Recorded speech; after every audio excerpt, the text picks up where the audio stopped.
I'm Tara. I'm Ryan. We love Disney movies. So we decided to watch them all, from Snow White to Frozen 2 and beyond. Each episode will watch a different Walt Disney Animated Studios film and tell you all about it. Did we like it? Does it hold up? Who's our favorite hero? Or villain. We'll give you history and fun facts about each movie. And sometimes we'll invite our friends to watch along with us. So put on your tiara or your evil crown and join us on our adventure. This is Tara and Ryan's Princess Diaries. Hello listeners, we are back and today we are talking about 1953's Peter Pan. Yes we are, and we have a very special guest today. I feel like this is a movie we've been, I don't necessarily want to say looking forward to, but have been thinking about going forward. And I think, dread is the wrong word, but it's been a combination of a lot of things. And a lot of it has to do with our guest, who, when we were talking about this podcast, told us, oh man, have you guys seen Peter Pan lately? And so that's been our thought going forward. But we have my friend from college and Tara's friend from knowing me, Janellica. Hey there. I'm glad to be here today. So, yes. You really brought it to our attention. And I will say, we listened to another podcast called Podcast The Ride that is all about Disney rides and amusement park rides. And they did the Peter Pan ride. And they go into talking about this movie and how terrible it is. So that also, I feel like you told us about it, and then I listened to that episode, and I was like, oh man, we're in for it when we sit down and watch Peter Pan. Just the real rough indigenous representation. Yeah. Go ahead. Go ahead. Tell us your story of like the last time you watched Peter Pan. Well, yeah, I guess, my gosh, I think I really actually enjoyed it when I was a child. Man, I don't know the age I was when I first watched it, but it was probably like, probably 7, 8. I didn't really do Disney really early, like in the 5-year-old, like my daughter Valentina, who's obsessed with Disney. She watches all the Disney stuff. So watched it, loved it, of course. Revisited it with her. Obviously, she's super into Disney. We've slowly going through the catalog with her now that Disney Plus is available. I was like, oh, okay, yeah, let's watch Peter Pan because I think that'll be a great, easy thing to watch. And oh, wow. I was just not prepared. Just of all the things that I've just seen her experience with other Disney films that are more modern right now. And then going back to that, it was shocking. And she was asking for more. She really wanted to see it again. She's like, she was obsessed. First watch, she's like, I want to watch this. So I knew where this was going, where like a child becomes obsessed with the movie and they just want to watch it like 100 times, over and over and over again. And I just everybody's kid in Moana, I feel like. Yeah. It was really hard for me to literally tell her, I don't think we really can watch this again. And yeah, it was a very hard thing. And she was really upset with me. And so it just got me thinking about all these different things I had never thought in the context of Disney before. And it really just obviously changed my perception. Obviously now I'm a mom and all these new types of things are coming into my head. I'm like, wow, how do I proceed with letting my child be exposed to this? Is it problematic? Right. Is it a teaching moment? What kinds of things do I need to really do with this?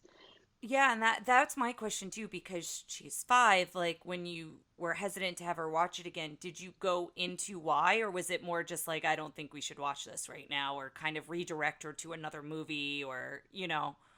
At that point, I was so taken aback. I needed to give myself some space to really think about how I wanted to proceed and talk to her about it first. Like, yeah. So at first I was like, you know what, we just can't watch this movie right now. And she kept asking why. I was like, I just really feel there's not a lot of themes in here that are just not appropriate for you.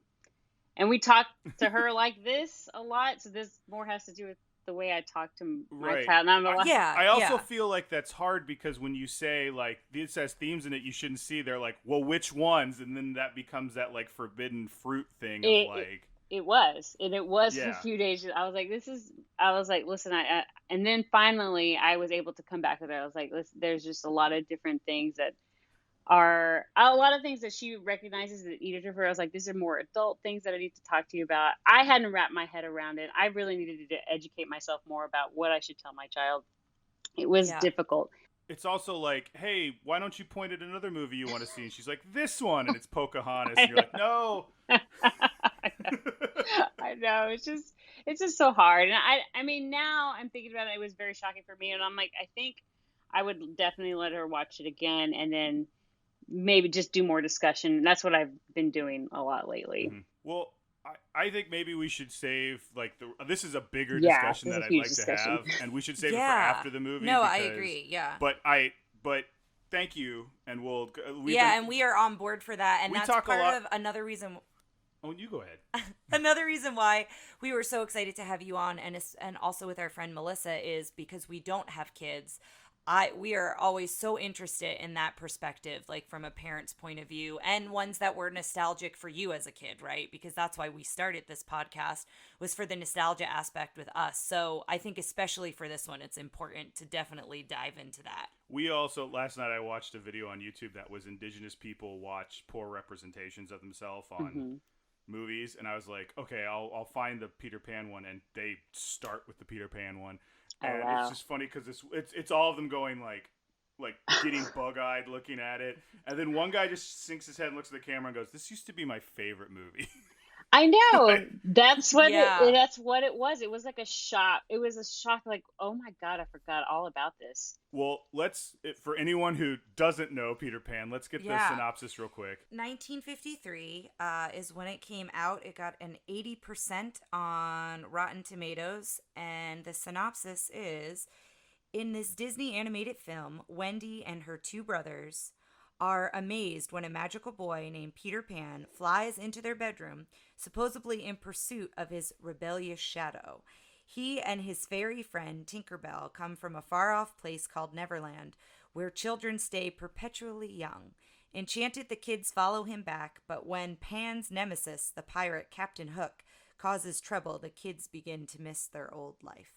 And this one was a hit because it was number 5 that year at the box office. The top 3 being The Robe, which I've never heard of, and then From Here to Eternity and Shane, both of which I know. From Here to Eternity was Frank Sinatra, and he won an Academy Award for that role. Is that That's a my some work. nugget? From... Yeah.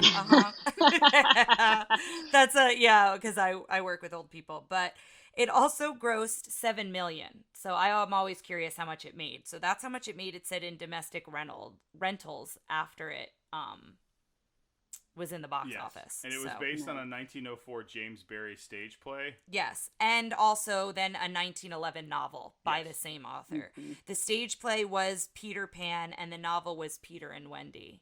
I didn't look up anything like a production stage play. I remember seeing Finding Neverland, which was like the Johnny Depp movie about. Oh yeah. Yeah, like about him Jan writing Barry. Yeah. All I remember is him sitting on a bench crying at him and the boy, like from Charlie Buckets from the new Willy Wonka, like kind of like like that's all I remember about that movie. Yeah. I remember them being in the gardens and stuff, like playing around, which is like, I guess, It was apparently a very impactful film. Yeah, I It's remember. all like- I know I saw it, but I don't remember too much exactly. about it.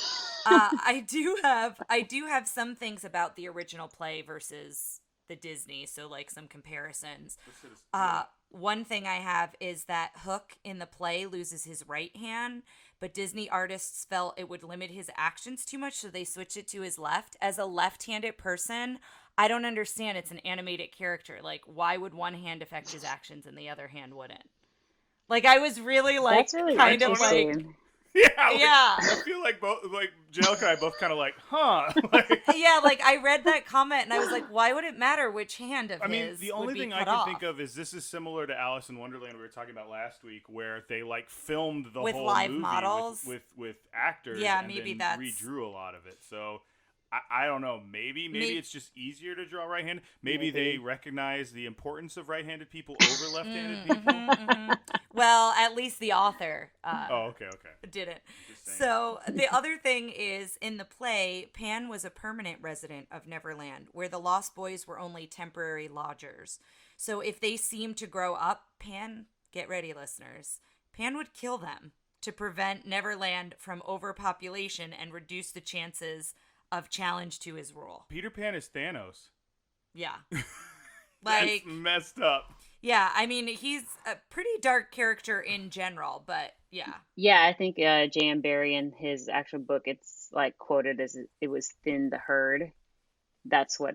Yeah, Now, he also, in addition to like what Janellica is saying, he praised the success when the Disney version came out, and Walt didn't care for the version when it was finished because he felt that Pan was cold and unlikable, and Barrie said that Pan was originally written as a heartless sociopath, so he was fine with the way that he was portrayed. well, it's interesting because I feel like, Yeah. Have either of you guys watched Once Upon a Time?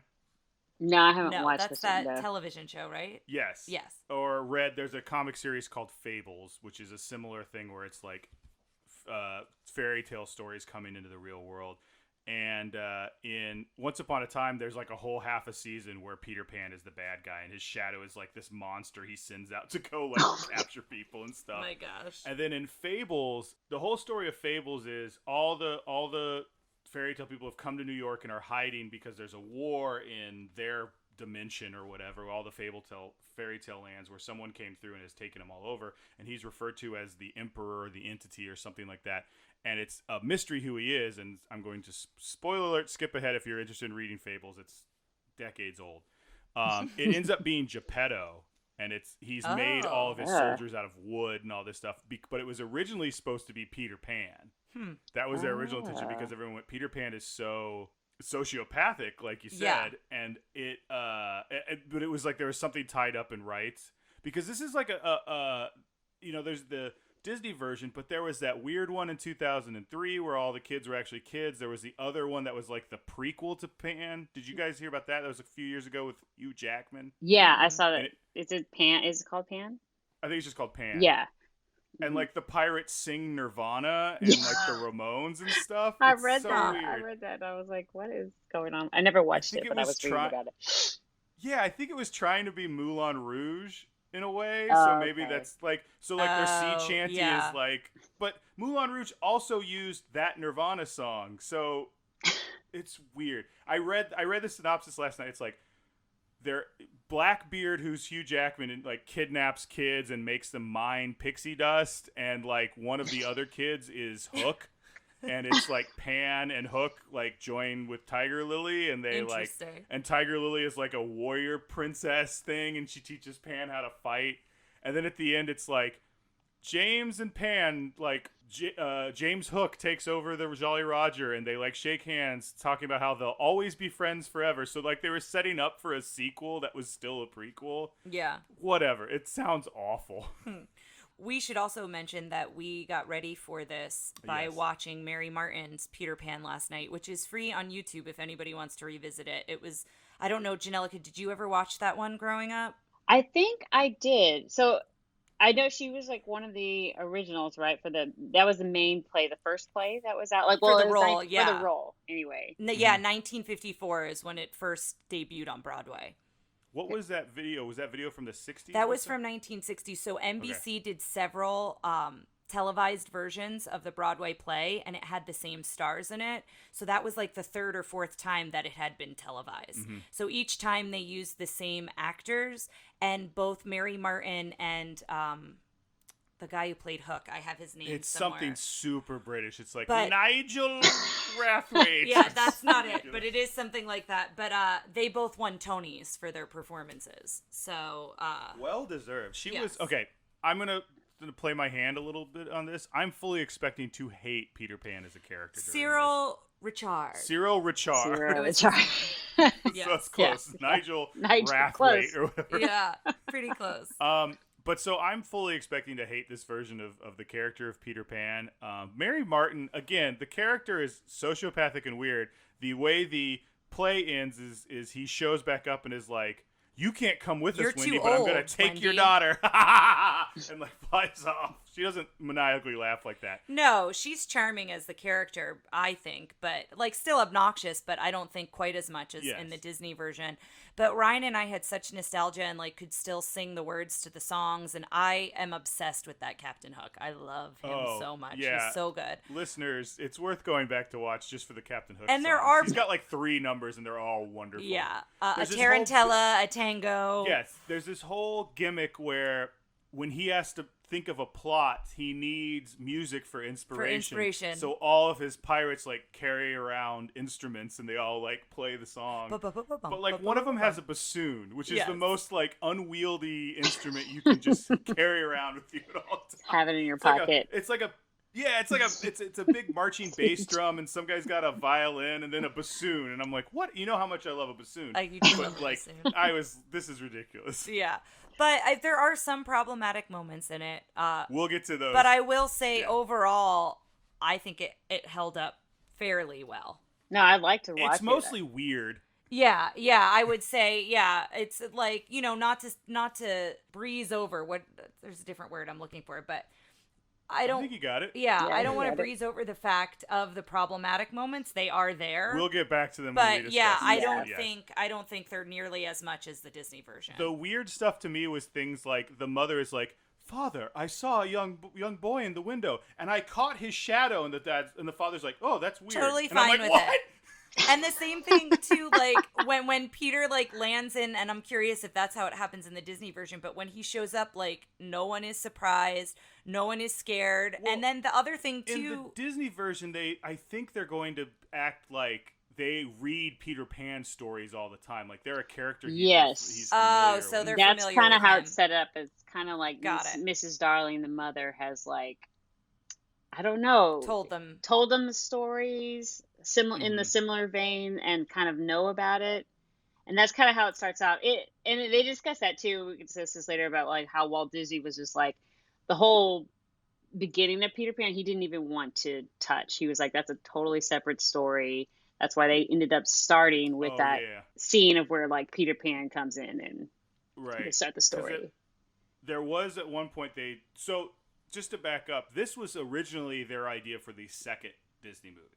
They wanted to do this like after Snow White because Walt Disney saw production when he was a kid. He's always been a big fan of this. He also apparently played Peter Pan in a production. No way. Interesting. Yeah, did you see a picture of that? No, it was a fact I looked up. So we'll have to see if we can do some searching. But But then he had so similar to Alice in Wonderland. So on the Alice in Wonderland episode, we talked about I'll get his name, but there was someone who did like pre-production stills for them. Oh, I just put same guy. Way to go, Ryan. Good notes. So the same guy who did you remember how they had like the horrific Alice in Wonderland thing where everyone's heads were like big and weird and kind of like how the Tim Burton one turned out. Oh yeah. So he originally did that for Mary Poppins, for Peter Pan.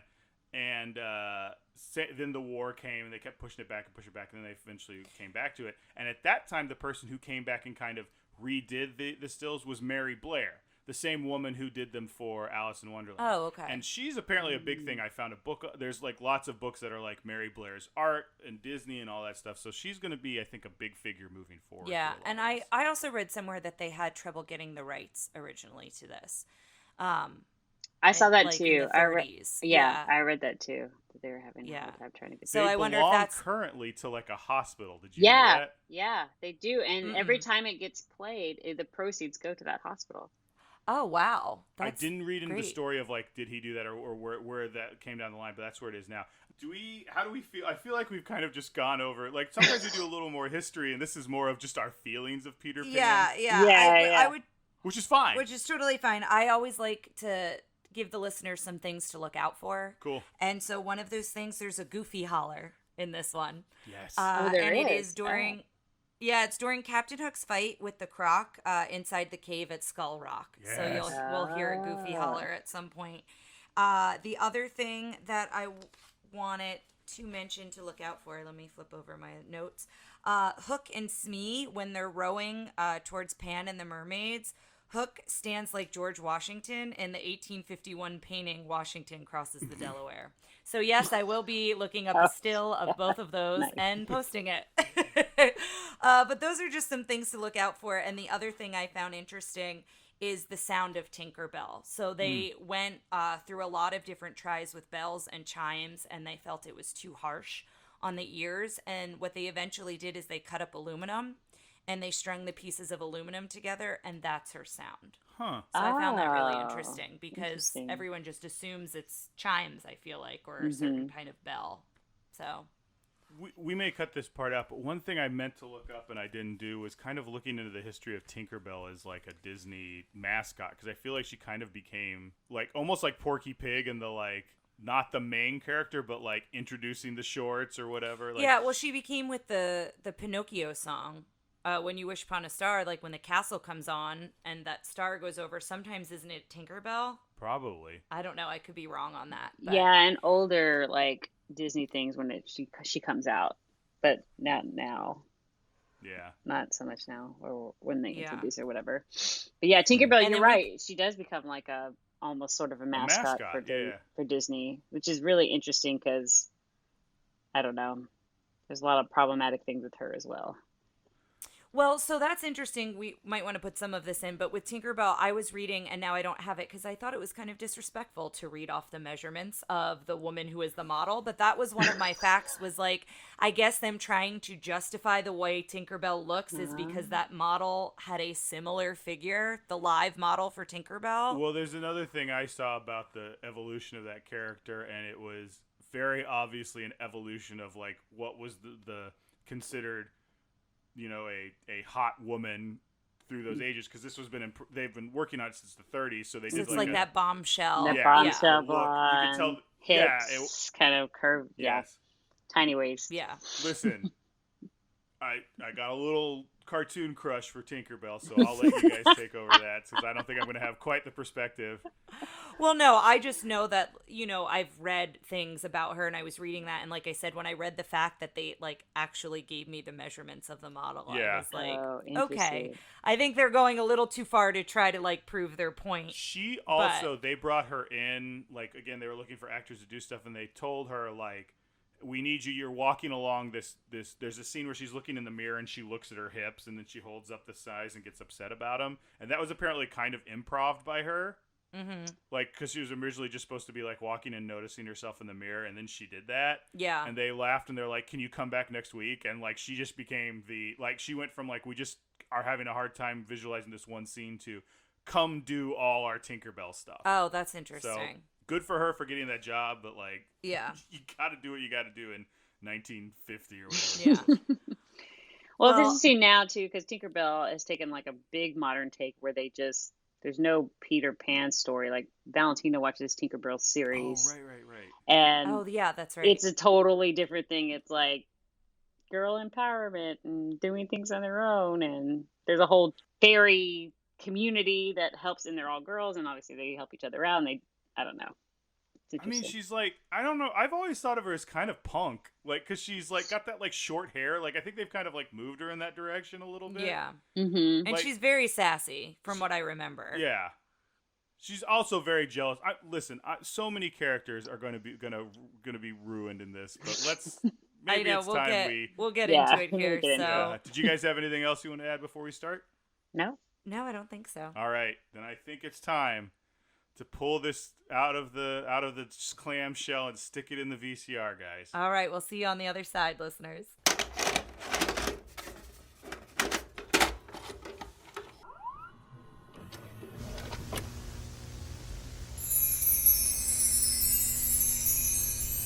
All right, listeners, we are back, and what a Oh, trip boy. it was. Oh boy, is right. That Yeah. was an adventure.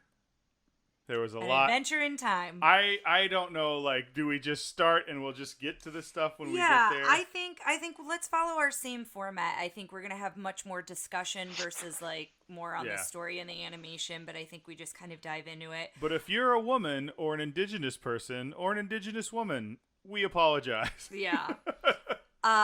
So when we open it, we did notice that they mention it may contain outdated cultural depictions, and you mentioned something about how Warner Brothers kind of words it a little bit differently. So yeah, this one's particularly Tom and Jerry shorts, but apparently they've been showing them in a lot of other things. It says Tom and Jerry shorts may depict some ethnic and Rachel. Who the hell is Rachel? Tom and Jerry shorts may depict some ethnic and racial prejudices that were once commonplace in American society. Such depictions were wrong then and are wrong today.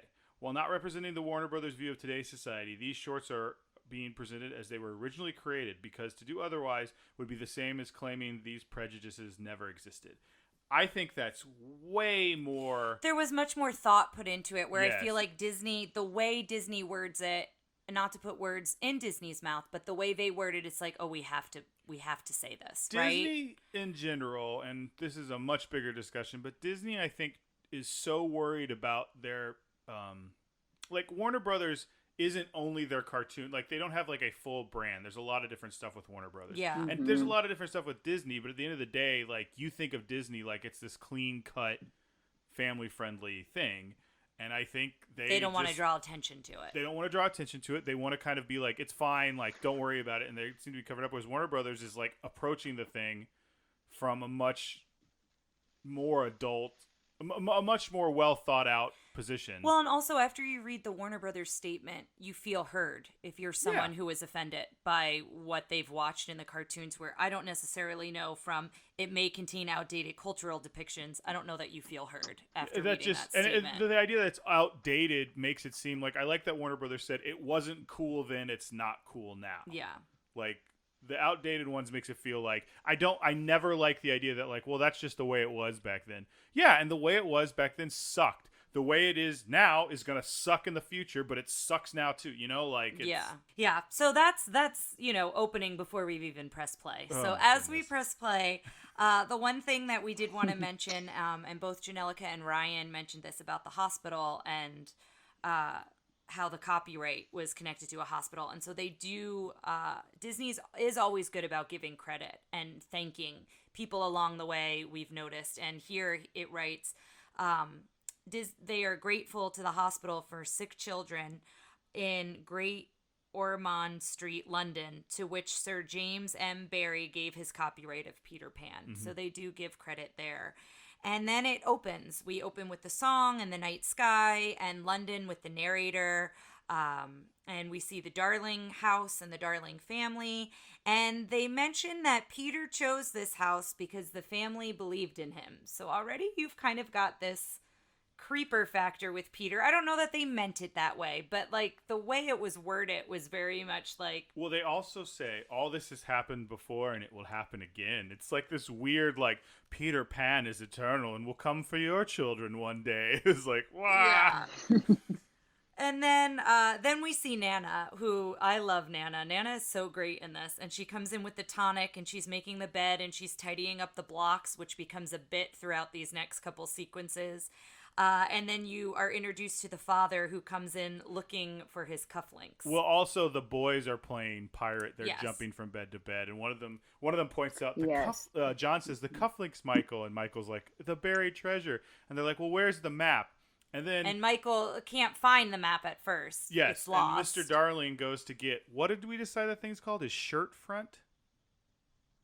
It's a front shirt. Is that like in a formal 1900s yes, but tuxedo. now all of us were in band in high school, all three of us, and so like I know what a cummerbund is because of band, and I know like weird antiquated, like we had spats in college, Janellica. Like we all have, we have both amongst us have worn weird antiquated like pieces of that were not popular at Yes. the time we wore them. Yeah. Now, Yeah. has anyone ever seen anyone in their lives wear this shirt front thing? And I feel like it's a weird cartoon thing for that time of always like someone getting upset at flipping up in their face like that. Yeah, it's always that.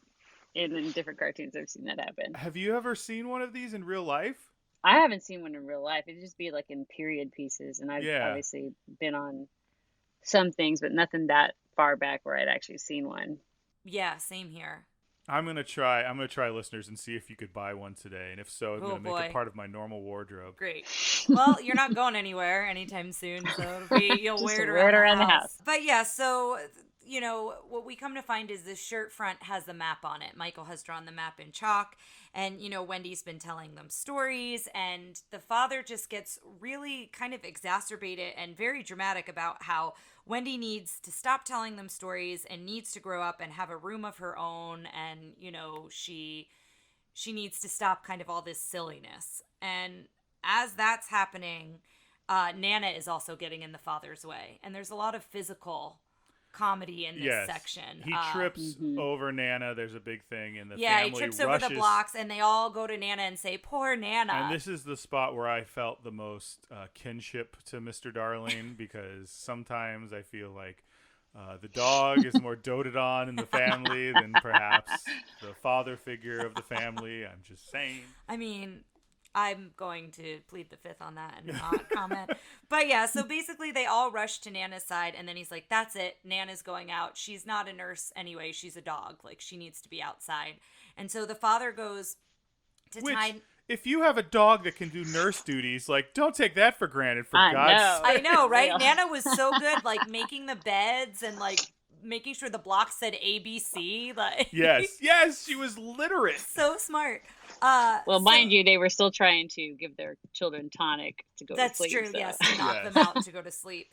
So, so he goes down, and I love the bit where he's searching for the rope, and Nana's holding the rope in her mouth. She's like, here it is, like, tie me up, come on. Nana is a Newfoundland dog, and I looked up just images, like, how does this look? And all of the images are of, like, these giant dogs that just look so like if I feel like they nailed it with Nana. Just that kind of slightly sad look, but just like, boo. Yeah, she was great. And even the father, like, tries to tell Nana, like, I care about you, but, like, you are a dog, and they need to do this and whatever. Mr. Darling ends up being likable. He's a buffoon and kind of very dramatic. Himself. Like, if he can't find his cufflinks, then they can't go to the party. And if they can't go to the party, then he won't go to work. Like, his anxiety goes, like, through the roof very quickly. Mm-hmm.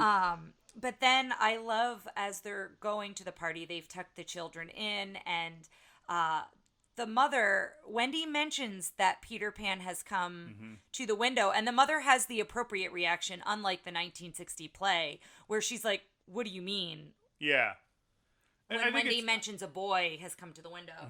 But then, you know, the mother is talking to the father about it, and he just thinks it's another story, and he calls it fiddle faddle, which I loved. Well, he's so mean to her about it. He's like, oh, Peter Pan. Yeah, and yeah, like, he's very sarcastic to her, about that. So then Pan comes kind of in through the window. Well, and... they cut to that shot I pointed out that's where he right. looks the evil. shot.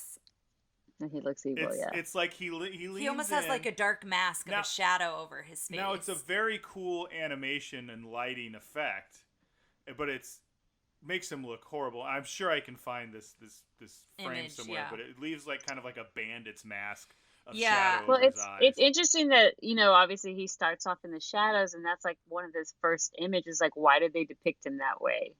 You know, like that's like his first kind of reveal. Mm-hmm. Like, is it just more mischievous, or is it just like, oh, this is a premonition? He's kind of weird and creepy. Kind of a weird first thing to see. Yeah. I guess. Yeah, it's the first time you see his face is with this shadow. You're Yeah. right. Yeah. Well, they refer to him as a fiend later, which I think is a good representation of him. He's not, you know, even at his best, he's still not great. Yeah. So Yeah. I think he's kind of Exactly.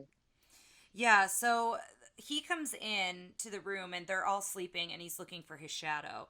And this is when we see Tinkerbell walking over the hand mirror where she's looking at herself and she's like checking herself out and seems very happy with herself until she gets to her hips. And then she's not super pumped at what her hips look like. And then she like does that measurement where it's like her hands are on her hips and then she puts it up to her face to see how wide her hips are. Can we take a sec to talk about Tinkerbell? Because I think I'm a little bit jumping ahead, but my cartoon crush for Tinkerbell remains. I also just liked her. Like, she was just fun, but like, I feel like like you were saying, Janellica, I like that this character is maybe more of a like female empowerment character now, because I feel like the character's interesting, it's good animation stuff, but there are decisions that are made that I think is very like a man made these decisions, like a man was animating her. There's things like that, but there's other parts that I just like Tinkerbell. She's very sassy, and I do like that. She I is. like that she's got her own opinion and she's gonna stick to it. And even later on, when Pan banishes her, she doesn't like try to beg his forgiveness. She leaves. Yeah. So, Yeah, she does leave. Yeah. Yeah, I feel like there's definitely more to her character, and you can kind of see that. They definitely leave it open to interpretation for later, which obviously leads to what I was talking about, more modern Tinkerbell shows that exist now. So, And that's a question I have. Do you know if she talks in the ones now? Oh yeah. Because I like the kind of pantomime version of her in this, where she was like there's a part where she gets mad at Wendy and she sits down, and she makes this face and just goes like like at the camera, and I really like that. Like I thought it was just kind of an interesting. I think it interesting, and then it created more of a creative way to like how do we get her. We can only show her physically. We can't have her speak. Like how to get her emotions across. I think is interesting. Yeah, her emotions and the animations they use, like when she's just like waving her hands, like, "Oh yeah, that's exactly what I wanted you to do," that type of thing. Yeah, and the same with her coloring too. When she gets angry, how she gets her emotions. It's really, I mean, watching as a child is very magical because it's like, oh, this is you understand what she's saying, you know what's going on in the thing. But yes, in the more modern ones, she has a voice along with the other like fairies that I don't know exactly where they're located because I haven't watched every single episode with Valentina. Well, go ahead and do that and get back to us. Back to where they live. Yeah. Exactly. But yes, they all talk and they solve different have adventures and stuff and solve different kind of problems. So basically he's just chasing his shadow around the room, and that's some cool animation when they're doing that. And that's when Tink also gets locked in the drawer. He finds the shadow in the drawer, the shadow jumps out, and then she gets locked in the drawer because she can't get out because her hips. Oh well, I was gonna get there. So then Wendy does wake up, and she's so chatty, and like I wrote a comment that like I talk a lot to begin with, but when I'm nervous I talk more, and Ryan can attest to that. On our first date I did most of the talking, and I think that's the feeling I got from Wendy here. She's so excited to meet Peter, and she just has all these things she's wanted to tell him. She's been waiting to tell him for so long, and he basically is just like, girls talk too much and Wendy is enough, when he's like, tell me your name, and then she goes on. His first 2 lines are, girls talk too much. Then talk too much, yeah. Get to it, girl. And then she starts to introduce herself. He's like, Wendy's fine. Like, and we're just like, oy. And so a lot of this is a back and forth between her trying to sew his shadow on, and then we go back to Tinkerbell in the drawer, and that's when you see she can't get out of the key lock. She's peeking to see what's going on, and her hips are too big, so that's what's stopping her from getting out of the drawer. So that happens too. So then she sews his shadow and talks about how she's got to grow up. Like, it's lucky that he came tonight because this is the last night that she'll be in the nursery. And so he wants to try to take her to Neverland. And immediately she says, well, what will Mother think? And, she's focused on Mother and the boys. She wants to take her brothers with her. And meanwhile, Tink is still trying to get out of the drawer. Well, she says, I'm so happy I could give you a kiss. Yes. And then she tries to give Pan a kiss, and then that's when Tinkerbell, in her anger, is able to get out of the drawer. She's got, like, scissors trying to open the drawer. And then she pulls Wendy's hair to pull her back from Peter Pan. And then that's when Wendy asks what Tinkerbell said, and Pan says, you're a big ugly girl. Yeah, you're a big, ugly girl. Yeah. So then it kind of goes into the whole sequence on like how to fly. So, think wonderful thoughts and the song You Can Fly. And then he's like, well, something's not right. Oh, you need a little pixie dust. And he taps Tinkerbell on the butt. He grabs her by the wings, and pats her butt, so then they all get fairy dust. There's also shots when she's stuck in the door from behind and like her skirt is flipping up, and it's so male gazy. It's just it is gross. Yeah. So then they go off to Neverland, and Nana, I love the shot where Nana's trying to fly with her ears, and then Michael just picks up Tinkerbell and just shakes her like a salt shaker to get Nana to fly. And so she tries. Is that a Yin Yang Twins song? Shake it like a salt shaker. It could be. Oh yeah. I was more thinking of what is it? Hey ya.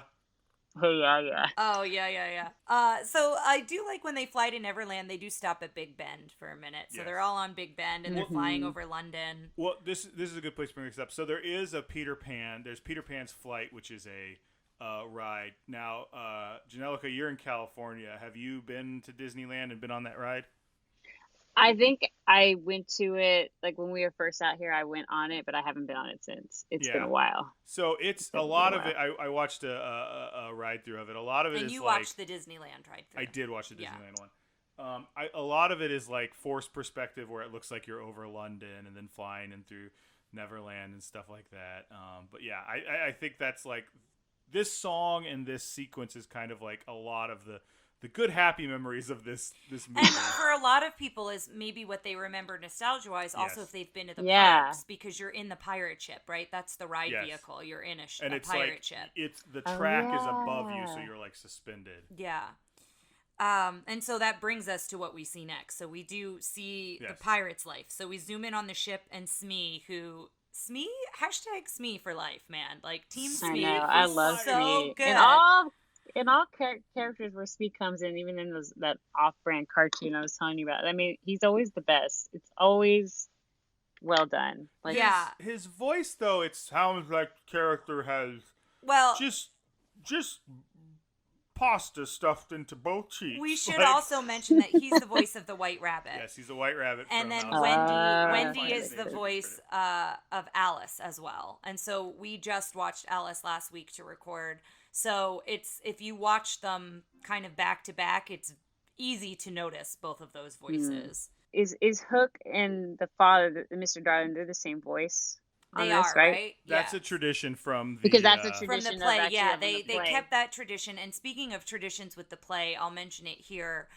In the play version, whoever plays Nana also plays the crocodile. And so when they were animating the crocodile, they tried to animate some mannerisms of a dog. So the crocodile kind of acts like a dog. And we kind of see that throughout. The crocodile is also a really hilarious character. Okay. Yeah. The voice of Mr. Smee is Bill Thompson, and this IMDb picture is amazingly handsome, and he looks nothing like what. His characters. Oh, You wow. see Yeah. that?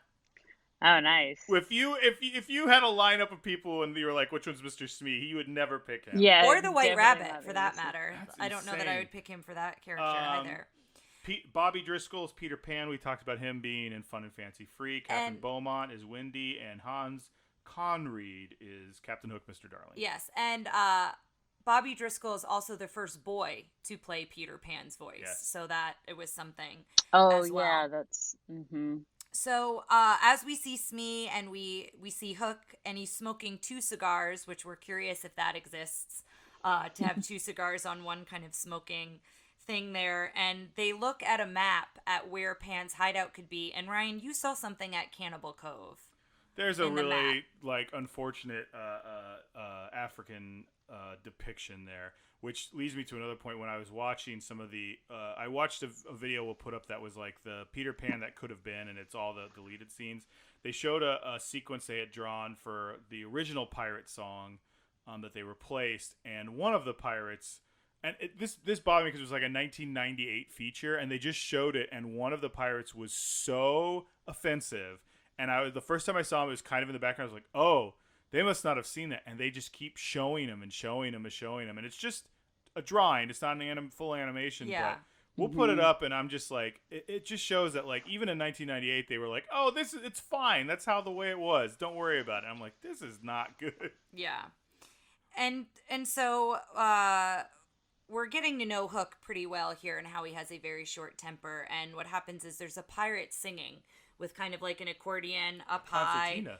And yes, and Hook shoots him because he's breaking his concentration, and he falls into the water. And Smee goes, shooting a man in the middle of his credenza is just not right. And so you immediately get the dynamic between Hook and Smee when you see them. And then this is when we also introduce the croc and the clock.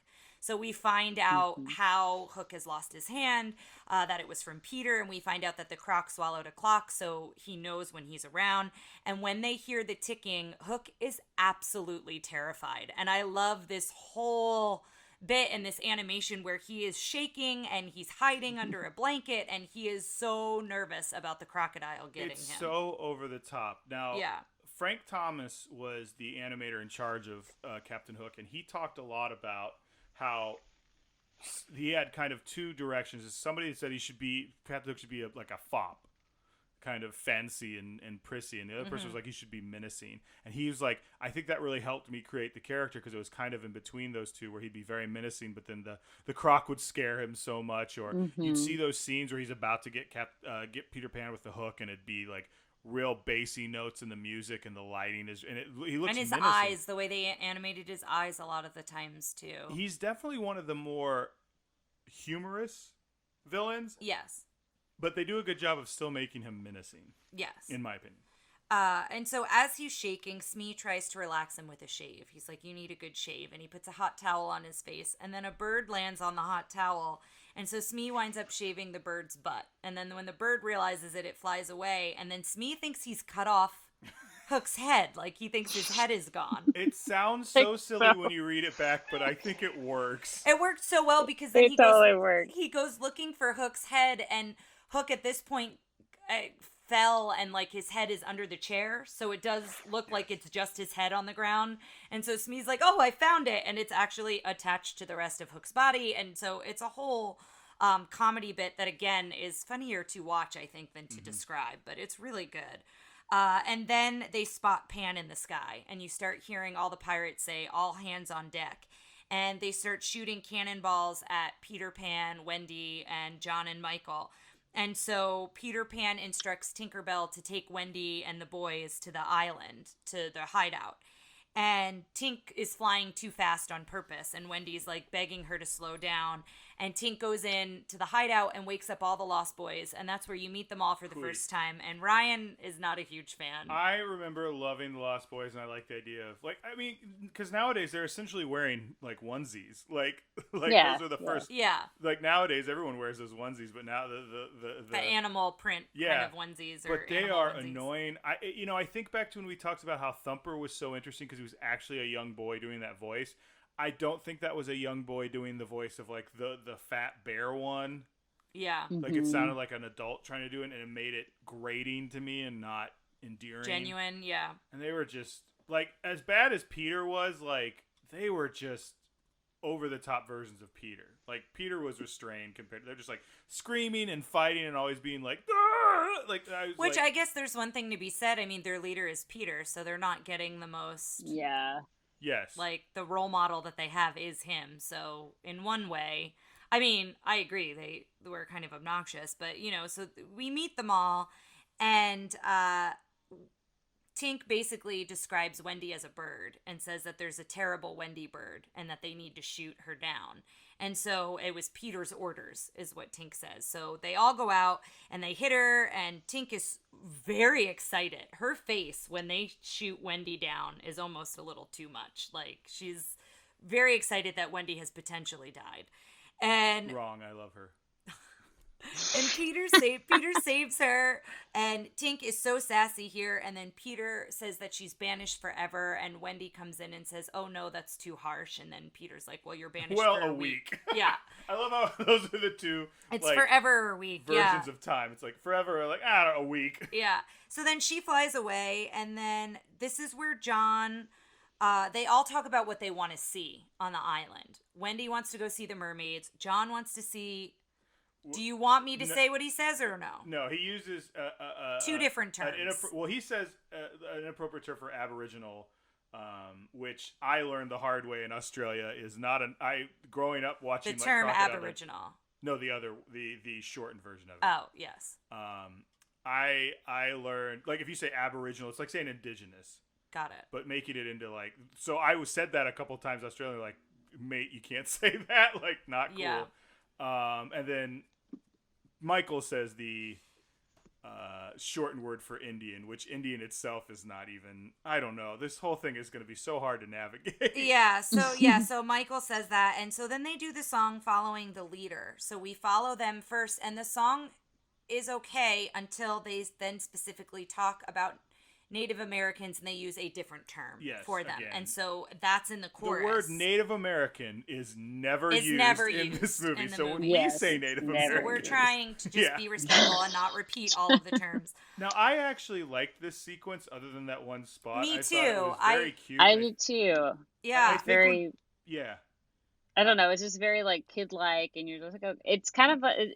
That's the interesting thing about Peter Pan, because, like, even through all the different language that they use, and obviously cringing as adults, all these like magical and whimsical scenes in between, and you really kind of get sucked into it, even if it is have these like problematic kind of themes. It's like, oh, this is really cool, and like they're being very childlike, they're being very play-like. That's this whole movie is like, what if your play sessions became real? Now, it's such a playful environment. Yeah, now we're taking a slice from when this stuff was more commonplace, and it's unfortunate that they have decided that like pirates and stuff, like, oh, we're pirates. Ooh, let's also like, what's a monster we could go hunt or fight or play with, or even be at some point, and it's somebody's actual culture and lifestyle, but we hadn't really gotten to that point yet, and so like that sucks because that's the slice of life. But there is, and there's things that, like, when I was in 3rd grade, I believe we threw a hobo birthday party. Yes. Where everybody dressed as a hobo, and we had like rubber cigars and like dirt dessert, which is kind of cute. So you realize I basically had a homeless person birthday party, which is not good. Great. Yeah. But like the playfulness of it sounds good, but there is a context there, and I think that's what people saw. And this scene in general looks like, I think this and You Can Fly, taken out and looked at, are beautiful, like, and don't grow up, be young, have these, Yeah, and the focus, the way that we view them from above, so you see them going through, like, the grass, the tall grass, and you see just their heads, and John has his umbrella, which I love. It helps him in a couple different ways when he's protecting everyone, and he's, like, he's taking his role very seriously as, like, the leader of all of the Lost Boys. And so, and I like the bit with the bear with Michael. Yes, yeah, Michael has a stuffed bear, and then a real bear sees the stuffed bear. He's about to attack them, it looks like, swipe at him. He sees the bear, and he's kind of like, huh? Yeah. I don't know. The whole thing's very cute. Yeah, and so then they see footprints, normal footprints, just footprints in the ground. And this is when they start saying that they're savage. Well, he says, oh, it's the Blackfoot tribe. They're savage, Algonquin. yeah. I don't know if that's accurate. Yeah. So then that is said, and then Michael tries to warn them, because as they're inspecting the footprints, Michael is starting to see, like, he finds a tomahawk and he finds a feather. Well, the tomahawk goes flying. Well, yes, over his I guess, head, yeah, it goes over his head. head. He doesn't really find it as much as it almost hits him. But he's kind of oblivious to it, but he's starting to pick up that they're around. And that's when Michael's trying to warn them, and then all of a sudden they're in the trees. They're, like, hiding in the trees, and they get all the Lost Boys, and then we go to that they are all tied up around a totem pole is kind of the next shot. Now, there's something I want to jump in with here that I think you could turn this, like, the idea that John doesn't, like, I like the idea if they remade this, and I think they are, and we talked about, I think, a live action one. Jude Law is going to be Captain Hook, which I like Jude Law. I think he's a very good actor. I don't think he does over the top. It'll be interesting to see what he does with it. To see. But I like the idea of, I like the idea that John maybe is the studied one, and he goes into this, and, like, in the new one, he learns, like, there's no learning. Like, he's wrong. Like, the joke here is he's wrong. It's like, oh, they're unintelligent and blah, blah, blah. And then they capture them. Because, it's, because that's that's. And I like the idea of him thinking they're one way and then them being a different way. Or, like, the idea of, like, in the beginning when they're reading stories, John is reading stories about different tribes or something. Different tribes. And and that's he can his have that journey. knowledge. Yeah. Is like, maybe they need to be studied more. Because I like the idea of him being like a almost I don't want to say anthropologist. Yeah, that's a better term for it. Yeah. So we see them all. The Native Americans are in a circle around them playing drums. Cool. And this is when the chief says how for the first time, and the chief comes out. And basically... Sorry, I was going to say we watched that video, and the woman said, I think Caucasian people... No, she made a comment that made it sound like indigenous people don't say this. Like, Caucasian people say this. Yeah. And so basically we find out from the Lost Boys that usually it's a game. Usually whoever captures who, they let them go. So usually it's more of playful, like they're not super serious, they're not going to hurt each other. Yeah. And then this is where you find out from the chief that Tiger Lily's gone, and it's in broken English, I guess, for lack of a better, I don't know how else to describe how he talks. And so basically he says, if she is not returned by, I think it's sundown, then they will be hurt. Like, they're not messing around because Tiger Lily's gone. And then it quick cuts to the Mermaid Cove. So now we're at the Mermaid Cove, which is where Wendy we can get wanted to something to go. that's nice and never Playful mind. mermaids. Are actually awful. And you see these mermaids, and they're stereotypical mermaids. And then as soon as Peter flies down, they are fawning. They are head over heels for Peter Pan. And they're mean girls, essentially. As soon as they see Wendy, they get extremely jealous.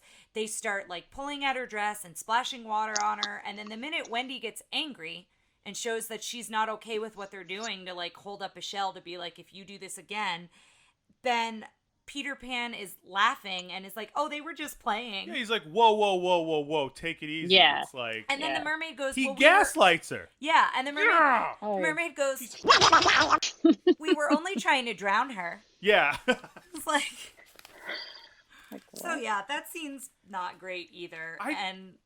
We'll get to this at the end, but we'll get to where we talk about the female agency, but I'm interested to hear the two of you. Like, I think your views are pretty apparent. I mean, it's pretty clear with how we're talking about Yeah. them now, I think some of you may be able to hear Tara's eyes roll every time. Yeah. And also because, Janellica, you mentioned this, like, your daughter was so excited for this part because she loves mermaids, and it's so hard that these mermaids are so mean, right? Like, she's excited to see this character, but then they're all, like, really catty. To compare them to Dumbo, they're in that same vein as the catty elephants. Like, they're mean. Like, well, that's and what's the hard within, stepsisters. within this scene, and obviously the scene before, because not only are you watching whimsical things and things are being playful and fantasy, however, the depiction of them, the depiction of the indigenous people and how they've made them, you see it. You see how they have bigger noses and they're red. Yeah, and their skin is actually red. Yeah. Red. The color And red. They look the sunburnt. color red. They don't look like And then Native Americans. And then the mermaids are very, like, beautiful, and they're all mostly white. Yeah. And they're all white. I don't think they're all white. Yeah. Yeah, they're all white, and they and then they have the language with it, and you're just like, this is just, I can't, because then at point you're like, okay, this is harmless, but what are we really pulling? What is my daughter really pulling? I'm really thinking about this, even though I think as a child, like, even when we look back, we're like, oh yeah, I didn't even remember this, or like to that this video is the we part watched. that stayed with me. Yeah. Well, Yeah, this isn't the part that stayed with me, but does it? And Yeah. Well, okay. So we talked in an earlier episode, I don't remember which one it is, but like some of the ones that I watched growing up and I remember very distinctly were like the Pecos Bill cartoon and Three Caballeros, which I've been meaning to ask you. I've found that I really like Latino up my pronunciation of that. Like since I'm like if you asked me before that, I'm like Caballeros, and then like I'm on a podcast, I'm like Caballeros.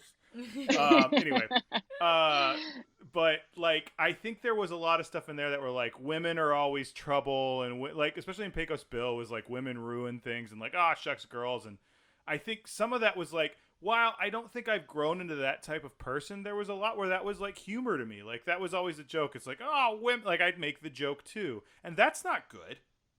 Yeah, and that's something that kind of stuck with me, and that's the same thing here. Like it matters. Yeah, it matters, like that and it will Girls, stick with am you. I right? Like, Yeah. I feel like I forget Yeah. which one that was Yeah, in. this was like girls, right? Yeah. Women, and now I do it as like a joke of that. But yeah, and Peter Pan is very much that. Yes.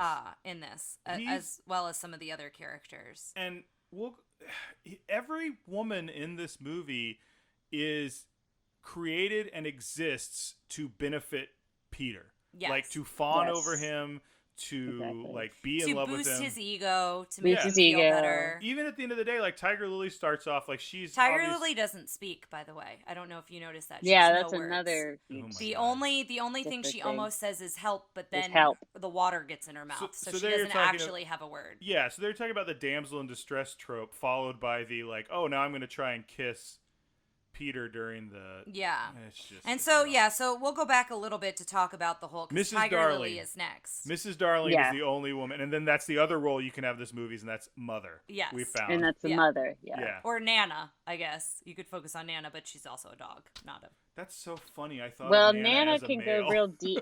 I'll talk about Which is- something that I read about Nana. It's just interesting to me, but it might be going a little bit too deep. But I don't Go know. for it. No, go for it. Okay, well, so if you really want to go there, You just okay. feel like you're like loading up, like, all right, Yeah. here I we know, go. I'm ready. Here we go.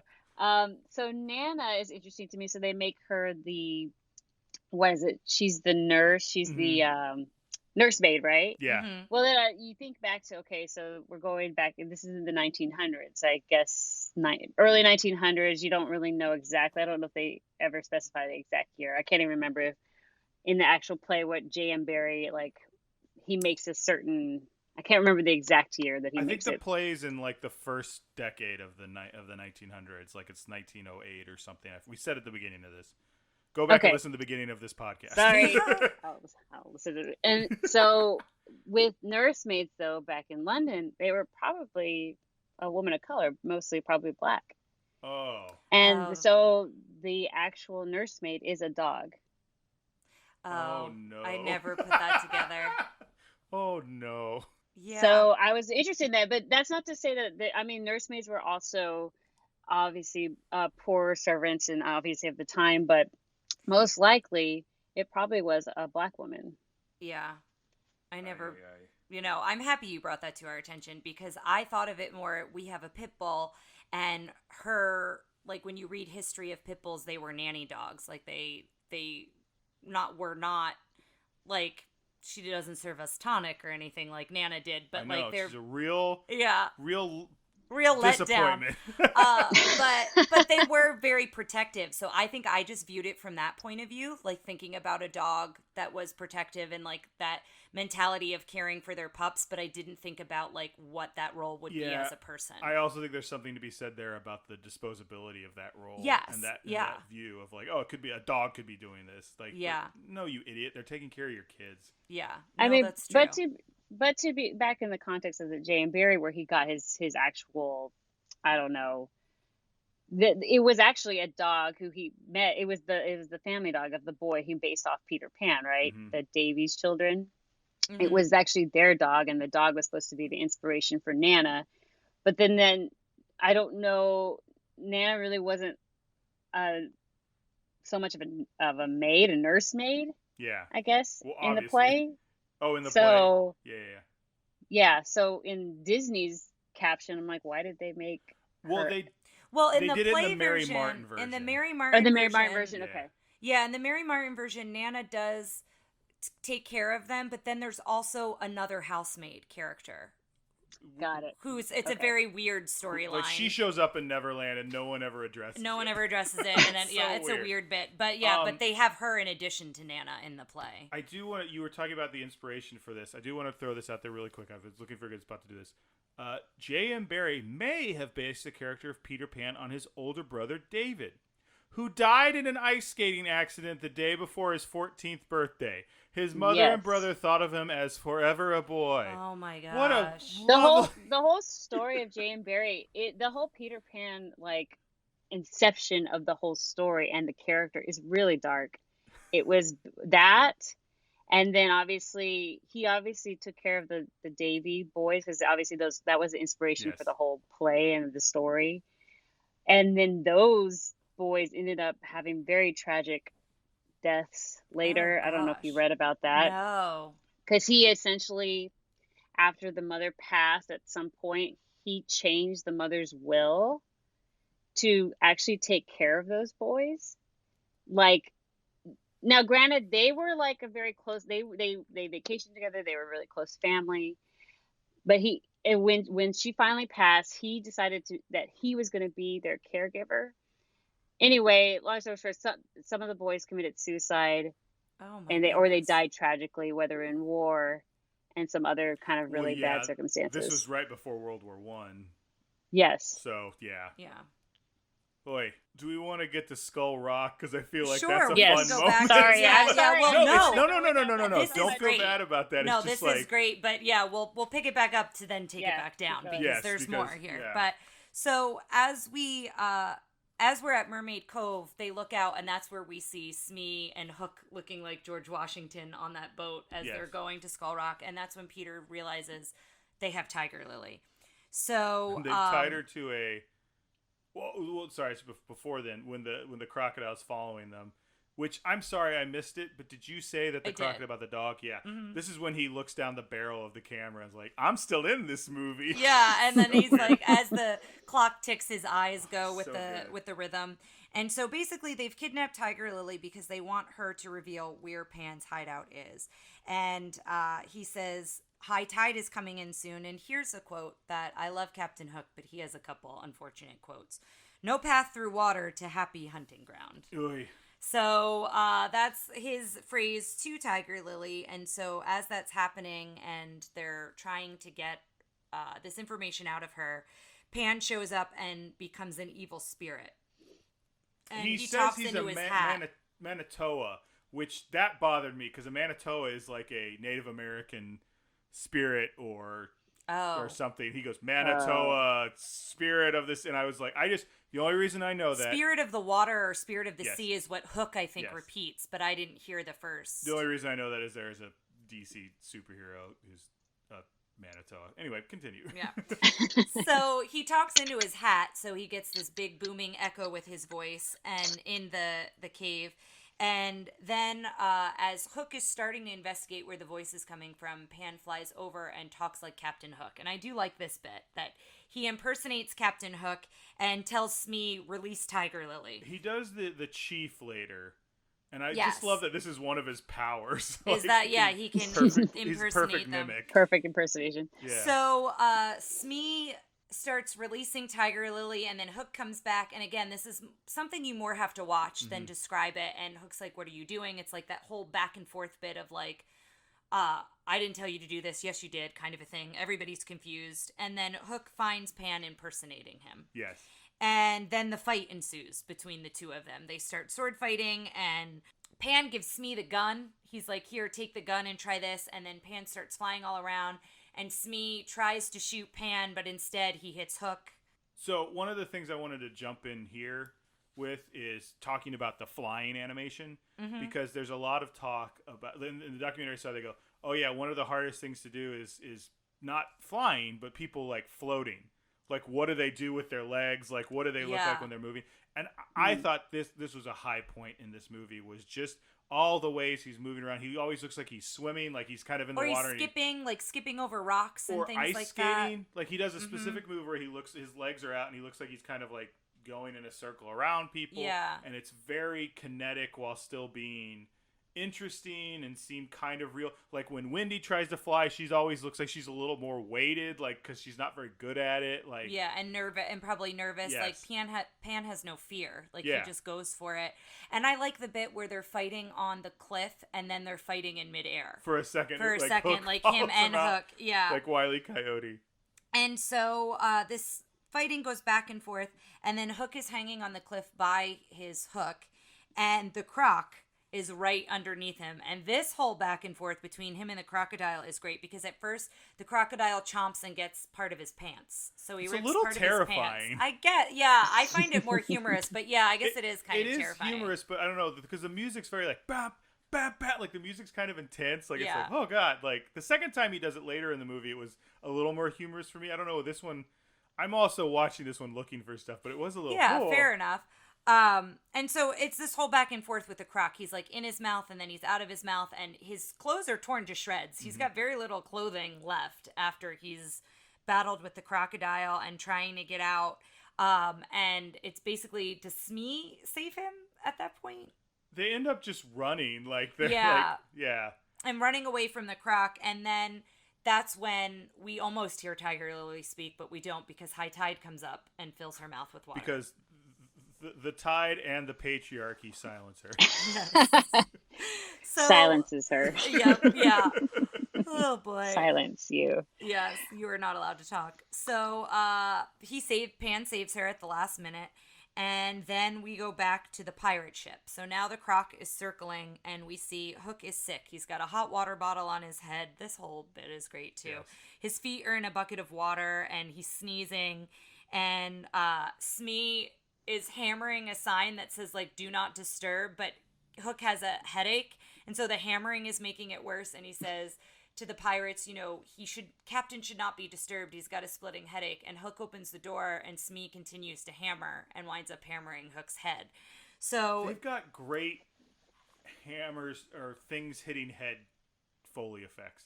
Like later when Hook hits Smee with the hook, and it sounds like a chime. It's great. yes, yeah.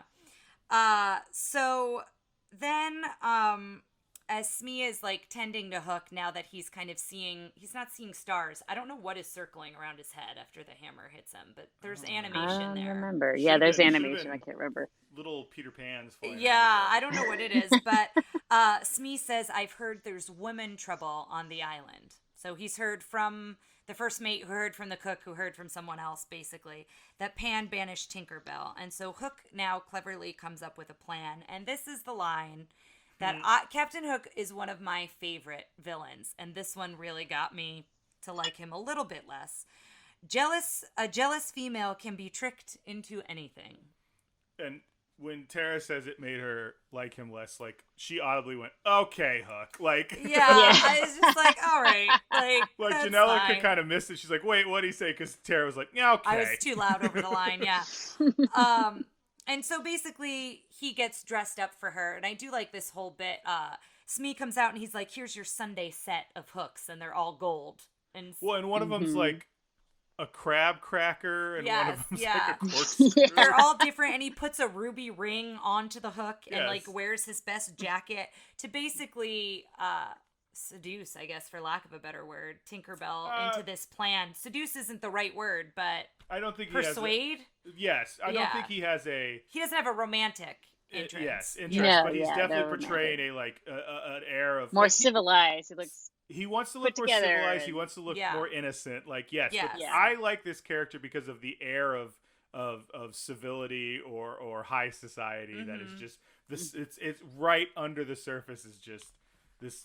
And he's a buffoon- madman. Yeah, yeah, underneath. madman. Yeah. So Smee goes to pick up Tink, and Hook gets angry because Smee has misinterpreted him again. And so when he rose right off the ship deck and like breaks and goes Yes. into the water, which I thought was kind of fun. And now we're back to the Native Americans because they've rescued Tiger Lily. Okay, we're gonna talk about the title of this song once. Yes. It's entitled "Why Is the Red Man Red?" Yes. And it is also the song that has been stuck in my head since we heard it. It's a catchy song, unfortunately. Well, that's Like my the question. rhythm of it But the is. rhythm, it's that bum bum bum. It's bum, a- bum bum bum bum.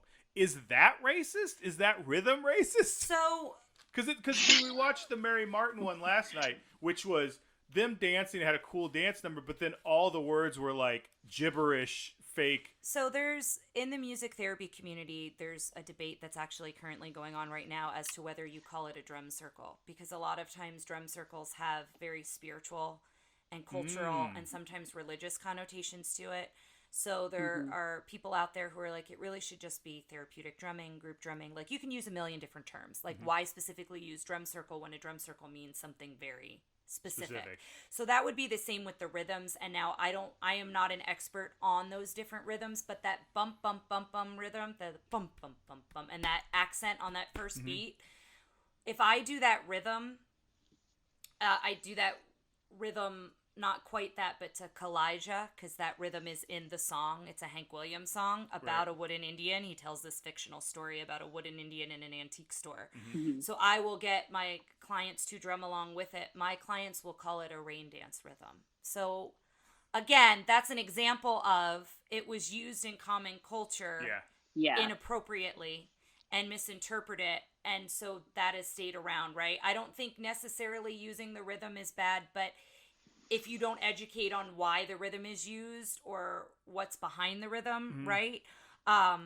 That's where you kind of get into it. And, you know, I don't want to call myself an expert on this because I'm learning along with the rest of the world, and especially the music therapy community, as we navigate some of these things that, but it's good to be aware of. So that rhythm, I don't think on its own, but I think it's how it's used and its context. I'm also curious if that's something that was legit a rhythm used in a ceremony, a song. I would say, or if it was some white person went, ooh, this sounds good.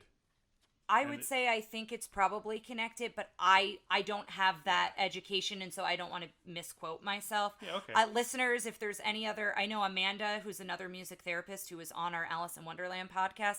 She's a music therapist as well, so please feel free to email us, shoot us a text, reach out to us. Like, if anyone does know the origins of some of these rhythms, I'm also happy to do some additional research. It's good for me to educate myself. We never get any emails. We're always I happy know. to be schooled and told how wrong we Exactly. are. Just send us an email.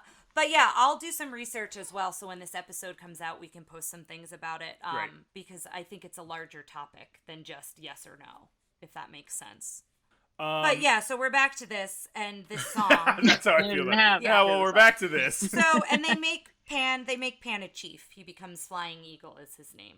All the boys ask questions that are inappropriate about... I don't even want to go into it. And then they sing about them. They smoke a peace pipe. They say the song name throughout, and they talk about different phrases they use from how and ugh and things like that. And so, like, when did they first say how and ugh and these different phrases, and they tell these stories. But there's one woman who bosses Wendy around and says that Wendy's not allowed to dance. Yes. She has to go get firewood. They want to double up. They're like, racism isn't enough. Let's do some sexism in here as well. Sexism. Yeah, she's the chief's wife, I think, is what she is. I think so, yeah. Maybe, but only because she's drawn in a similar way and has a very deep voice. Well, I think when they have her character name, you see, like, Chief's wife is, like, in the cast, is what I'm saying. I would be shocked that she would have a character name. Yeah, well, that's the only line she says. That's it. Yeah, fair. Yeah, is go get, and again, she says it differently than how I've just said it. But she says squaw. Get 'em firewood. Get 'em firewood. Yeah, Oof. something like that. That hurt. So then Tiger Lily is dancing up on a drum, and Peter is kind of taken with her, and then she kisses Pan, and they both blush after kissing, and then that's also in the story of the song as to part of why. Yeah. Why the name of the song. Turn that, they turn that color. So that's a whole nother thing. And so Wendy sees that, she gets upset, and then also she goes to, I think, try to say something, and then the chief's wife comes in again and is like, no, you need to get firewood. And she's like, no. She's like, I've been bossed around enough. I'm going home. So good for Wendy. She's done. She's out of there. So now you have Smee and Miss Bell. So I love that they call her Miss Bell, again, being so proper. Well, Tinkerbell's, she's watching from afar. Yeah, and so Smee captures her with his hat, and then they refer to her as Miss Bell on the ship, and Hook is serenading her on the harpsichord, which I absolutely love. He's playing with his hook, and doing such a great job. Yeah, I made the comment. He's pretty good for only having 6 fingers. Well, and at one point they zoom in on when he hits that low note with just the hook. And he does a little like back and forth, but he like it's really good. All of us at one time piano players got a good kick out of that. And so Tink starts crying as he's describing, like, I've heard about what's happening with Wendy, and Smee hits the bottle at this point. Smee's got the bottle. For no reason, he just starts going nuts on a bottle of rum. And he's hiccuping, and he hides the bottle in the harpsichord. It's almost like he's drinking but doesn't want Hook to know he's drinking. I don't know. Like, there's a lot there, but, like, he starts crying along with Tinkerbell because now he's a little bit drunk and he's, like, feeling for her. And Hook basically says, we'll take Wendy to sea with us. You know, we don't know where Pan lives, though. And he's very, acting as if he's naive as to what he's doing, but he's really not. He's in control of the whole conversation and is like, we don't know where Pan lives. And Tink chimes in, oh, I can show you. And she does ink. She puts her feet in ink and puts footsteps on the map to show him that they're at, what is the tree called? Hangman's Tree. Hangman's Tree. Also not Also a great not thing a great- because that would be a lynching implication. Yeah. Mm-hmm. So that's where they're at on the map, and she says, "Whatever you do, don't harm Peter." And he promises, "I won't lay a finger or a hook on Peter," which comes into play a little bit later. So now all the boys come back, and the rhythm and it's kind of a reprise of the song. That's the thing, is I was saying, well, maybe they could just cut this song out and it'd still be okay. No, the boys come back. They're all still using like They're painted, chopped English to refer to Mm-hmm. Native Americans. Peter Pan goes in. Now, this isn't an appropriate joke, but I actually found it funny when he's going around saying, like, He goes, "Big Chief greets." I forget what he calls the lost the tribe. boys. Yeah. How? And And then he then- goes, "Big Chief greets Little Mother. Little Mother. How?" And she goes, "Ugh." Like, that actually legitimately made me laugh. And I think that's part of the thing here is these are all actions that I think these boys would take, but there's no repercussions for them. They never discuss why it's bad. Yeah. And I like the idea of them when they redo this, them acting like dumb boys, but then like Wendy teaching them like a little bit better how, like, this is wrong and you should feel bad for doing this and whatever. And you see Wendy in this moment, she's kind of ready to grow up. She's like, "I'm kind of over this. Yes. Like, I'm kind of done with this." And she's also jealous too. There is the jealousy component of Tiger Lily with him. And she starts saying, "We're going home in the morning," and starts packing up. And Pan uses another term about what do you want to grow up like instead of Native Americans. He says something different. Oh, does he? Yeah. And That's interesting. Like, is that what happens to you in Neverland? If you grow up, you become a Native American or a pirate? Yeah. Grow up. Well, he says it. I'll just say it. Grow up like savages. So I don't know that it's not. Oh, yeah, grow he up did to say become that. one of them. Yeah, You're just that. Oh, okay. Do you see what I'm saying? Yeah. So Wendy then says, "We all need a mother," and she starts to tell the boys what a mother is, and they're like, "Well, aren't you our mother?" And she's like, No, like this. There's more to it than that. And starts singing this song about mothers and about how they care for you and things like that. And it's a very tender moment with Wendy and the boys. And then you see the pirates are all sneaking up around the tree of the hideout. And as they're hearing Wendy sing, they start to cry. And Smee pulls up his shirt and has a mother tattoo on his chest. He was crying. No nipples, but a mother tattoo. A mother tattoo. And all the Lost Boys, as Wendy's singing, now want to come home too. They all want to go back with her. And so Peter stomps away. He has a little bit of a fit of this, and he plays his fife. His fife we haven't mentioned, but he plays that kind of pan flute throughout. I just don't think we've mentioned it. He's very good at it too. Yes. And so he's playing that. He's on a hammock, and he's just like, "Oh, they'll be back. Like, whatever. They're not going to really go." And so as they're all climbing up out of the tree, the pirates have kidnapped everyone. And then Hook slowly drops a present that we find out later is a bomb. And Smee's the one who says, "Wouldn't it be more humane to slit his throat?"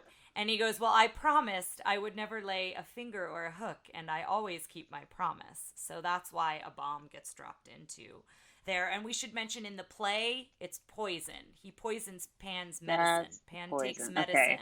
Yeah. And so he poisons it. So that's kind of the difference in between the two. And it's Hook himself who sneaks down into the hideout to poison it.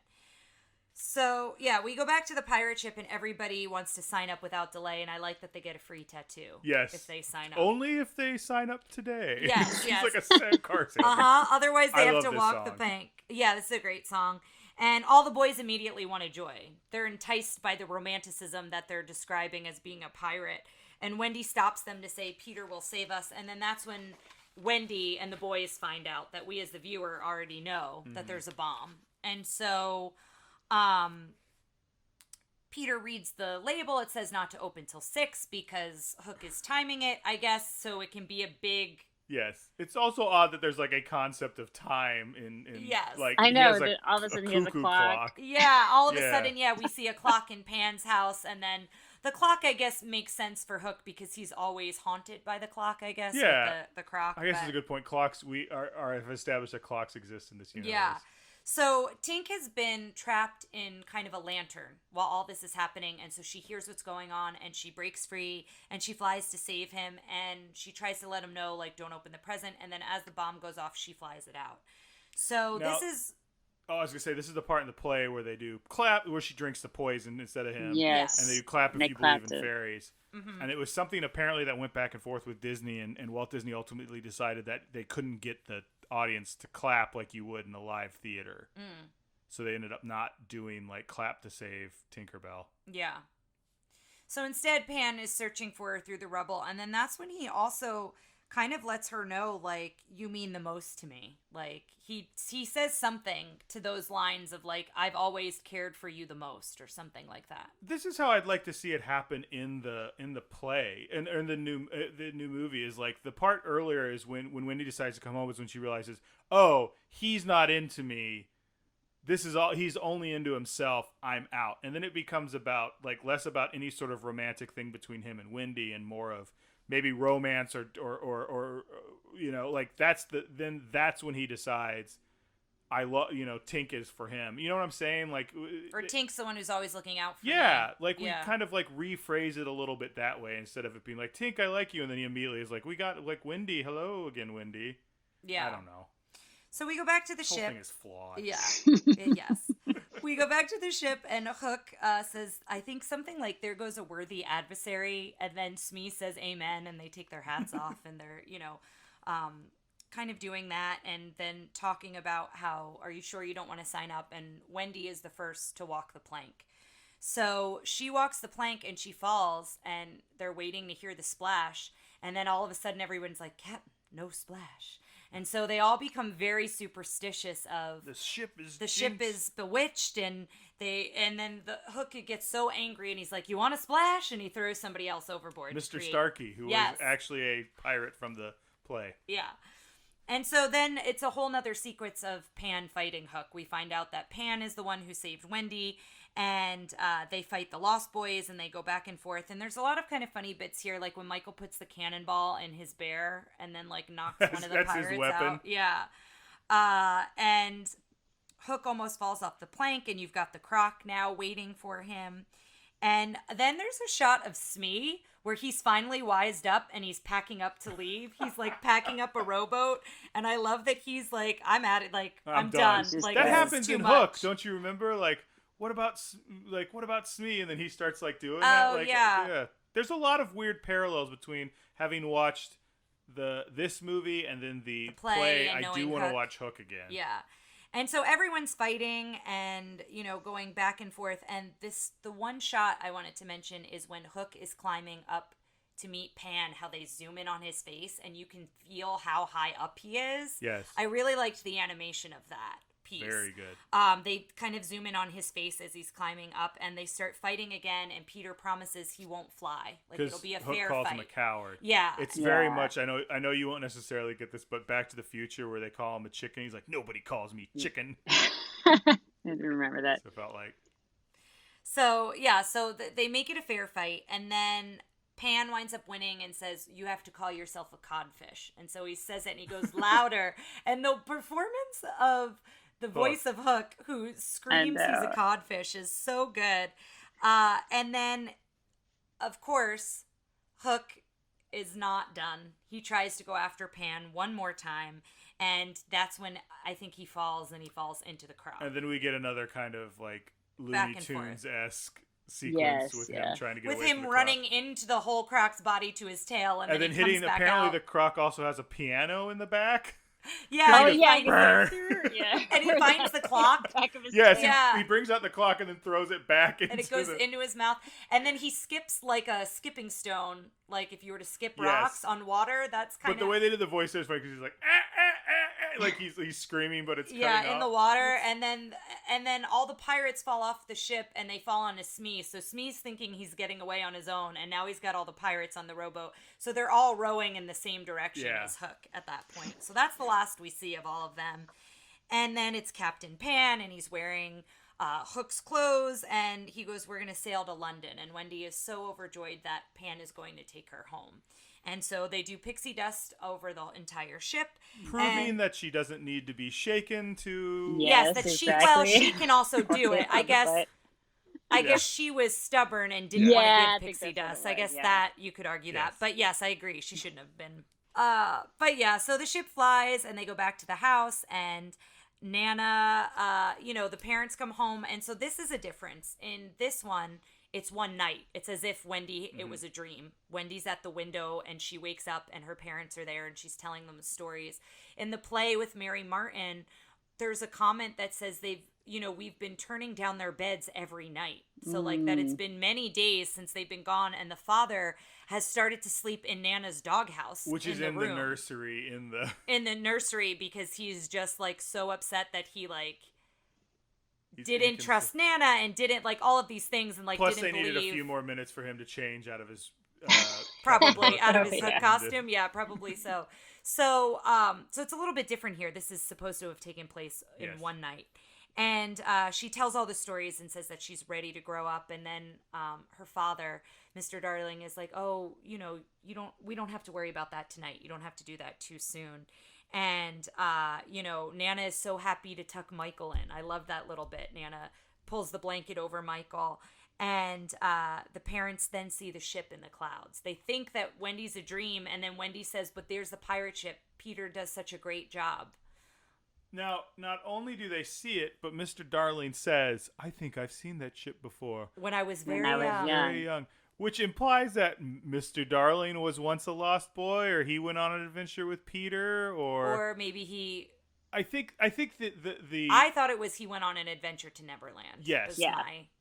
What I really think it is the idea that him remembering, he represents adulthood and kind of the idea that you can still remember being a child and the wonderment and all of that. I think that's the idea. It's not necessarily just whatever. It's also him being like, I remember being a child once. Because I think that's what this whole story kind of represents in a lot of ways is, there's a reason, it's probably for money reasons, but the reason that Mr. Darling is also the enemy is also kind of like adulthood is the enemy, and also like there's probably something there with how women, young girls view their fathers or something. It's a lot of this is playfulness. This is good. That last hurrah into being a child and then before you become moving an adult. on. There's a lot of. I'm sure there's so much written about this. If I'm thinking of some of it, somebody much smarter than me has probably thought about it a lot more. Yeah.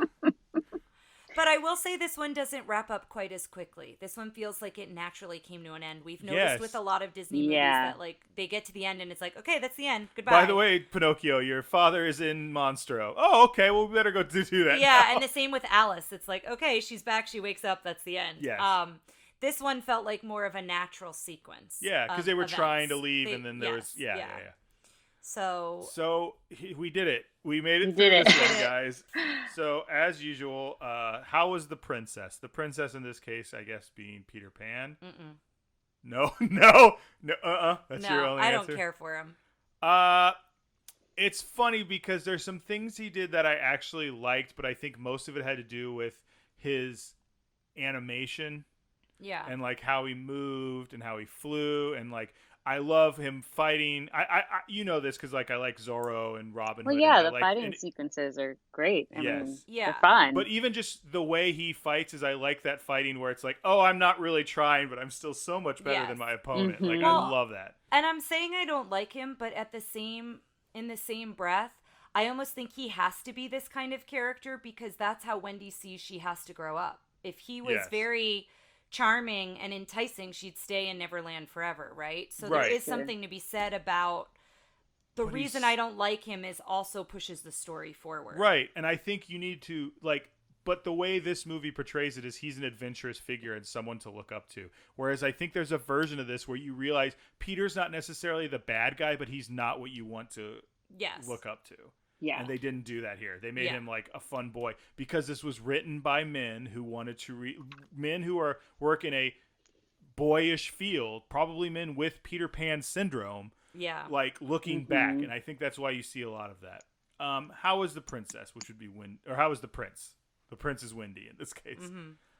Fine. I actually liked Wendy better than I thought I would. I liked her. I don't know if I liked her better than Alice, but I don't know. You're giving me a look. Do you? No, I think Wendy was all right. I mean, I'm also looking through a ton of like equipment, so it made it look like you're giving me a look. Janellica, what did you think about Wendy? I felt Wendy it's really interesting. She plays this type of role of like this stereotypical woman in the 1900s, and she's really like she's the mother figure. Like she's already at a young age, but she's already turned into like a mother figure. Like that's going to be her role. Mhm. So that was Mhm. interesting to see because she obviously wants to take care of everyone. And then she comes infatuated with Peter Pan, and it's also kind of like like what does that allude to? Is she like infatuated him? Like, oh, she wants to be there. She wants to be with Peter Pan, like maybe forever. Has she found a like quote unquote husband? Like, what does she come into Yeah. like thinking that way?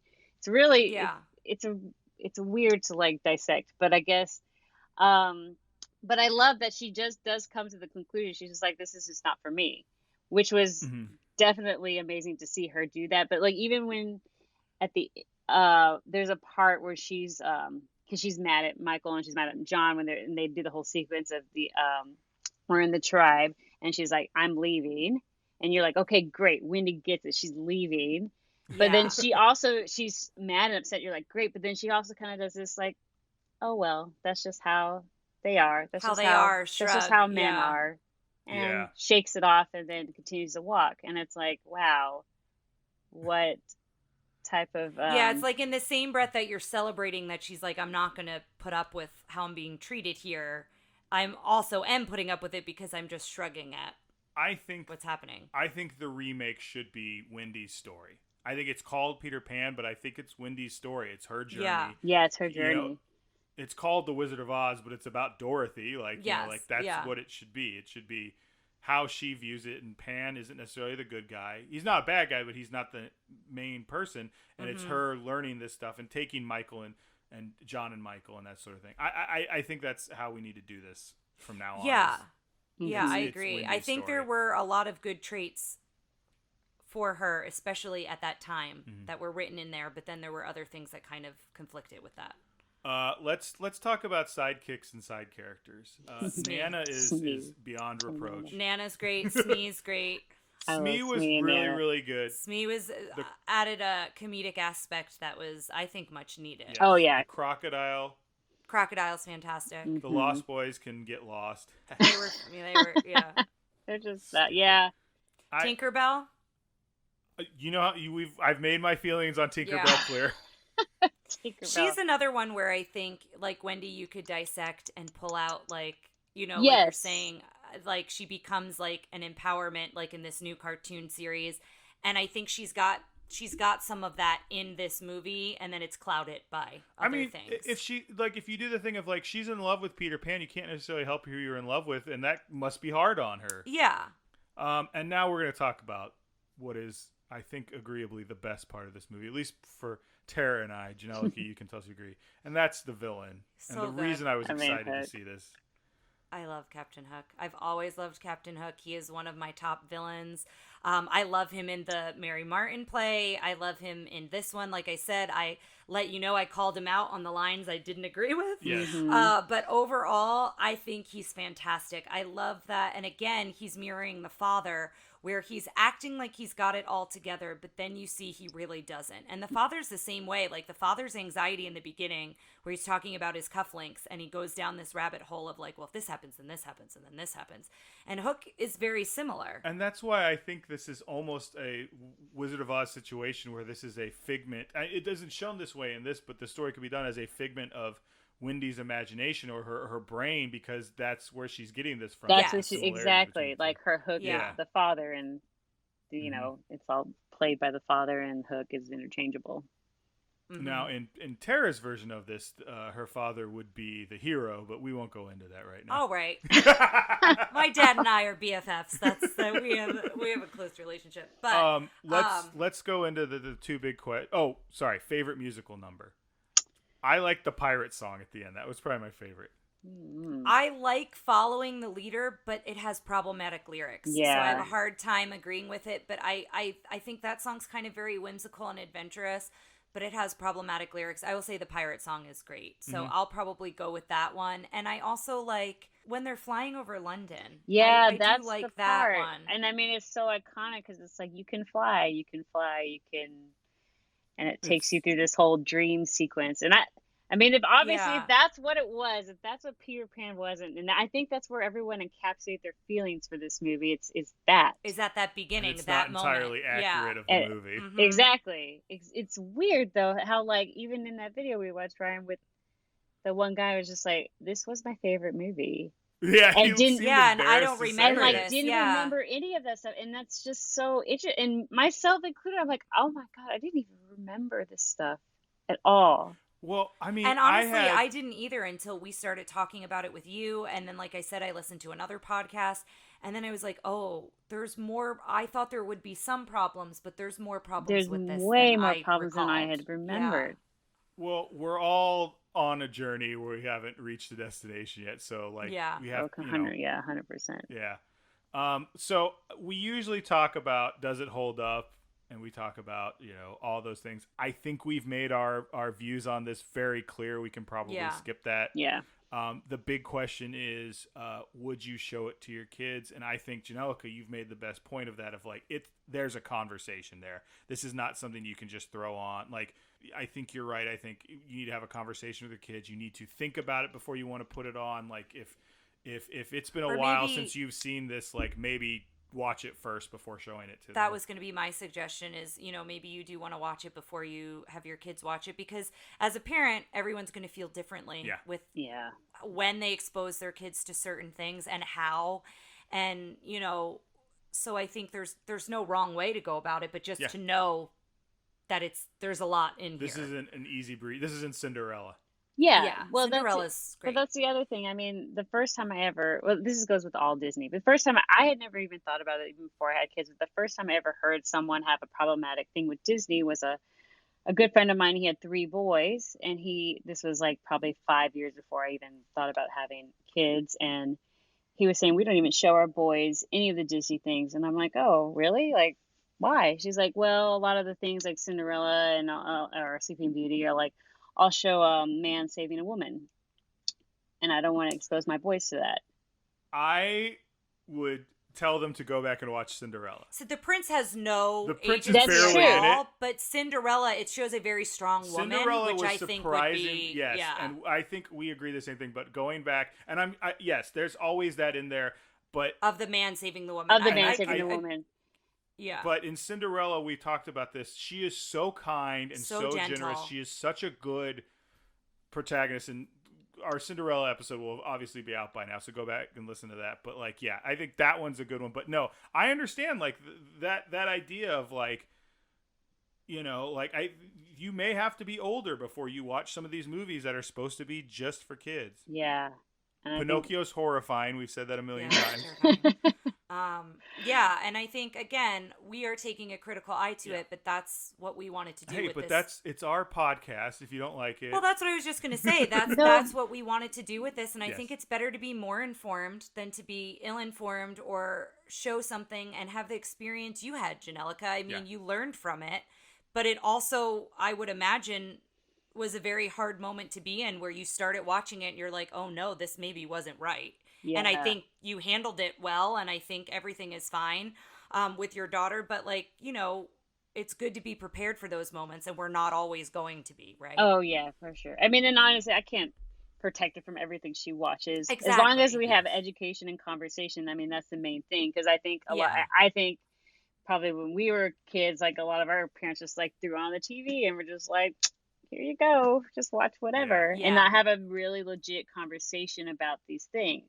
And I think that's just the difference. I mean, and even just having this podcast for parents to listen to and other people to listen to, like, oh, I never thought about it that way. So open these conversations about all these things that we're discussing now. It's great. Well, so we have one last question. This is the big one, guys, and I have an opinion. This may I be want you to go first because Oh, yeah? I'm curious what you think. So, does this become part of our collection, or do we lock it away in the Disney vault? Guys, I am here to tell you today, I'm locking it away in my vault. Captain Hook and and this is something we're doing between this episode and the next one, guys. We are going to do a villains ranking, and we have a Oh, We have a nice. criteria. we have a, Nice. a systematic and scientific way of that is absolutely bulletproof and flawless of putting them in the correct, perfect order. But we will get to that next time, and I think Captain Hook's going to rate pretty high. Yeah, so we're not forgetting about Captain Hook just because we're putting it in the... But he is not... He alone cannot save this movie. And there are stuff in this movie that's great. It's a Disney movie, but I think it's time to us all take a long look at it and think it's time. I don't need to see it again. Oh yeah, it's definitely. There's probably two big movies that are. Definitely this one in the vault and Pocahontas, which I hope y'all get to at some point. But it's on our list. All of so them, but yeah, I've never seen Pocahontas. Yeah, and I remembered loving it as a child, and I love the music, so I think I'm going to be really heartbroken. Hands down, loved. I sang "Colors of the Wind." Like, loved all the music. Love a lot of the music, but it's just. And I've already explained this for me personally. I've already explained the two reasons. We've had conversations, obviously, about Peter Pan, and then even Pocahontas, who she hasn't even seen even yet. But I was like, this is a real historical figure. It's a real person, and the depiction is not real. It's not accurate. It's not accurate. Not true. Yeah. So, and for me, it goes in the vault. Oof. And it goes now. Oof. Now, listeners, I have a drawer because I don't like locking things in the vault. And for me, you have a vault and you have a thing. You can't have a drawer. I have a drawer. I have a drawer, and I've said it, and it's fine. But here's the thing: and I'm sneaking things out of the drawer and putting them in your vault. It is in the vault for me. And Ryan and I last night talked about it. That if we had children, would we show them Mary Martin? And I think I would. I think that would go on my shelf. I know it's not Disney. But there are some problematic moments in that. But I think all the Indians look like white people at Coachella. Yes. But what I will say is I think there's less problematic moments. And I think the nostalgia for Ryan and I, because it was one we grew up with, I think you can still have the conversation about it. And I don't think it's quite as derogatory as this version. Now, I'm not saying there's nothing wrong with it. Go back and watch it if it's one you enjoyed. But for me, it brought more positive feelings than it brought negative feelings back when we watched it. I can't say the same for this one. Except when Captain Hook was on screen.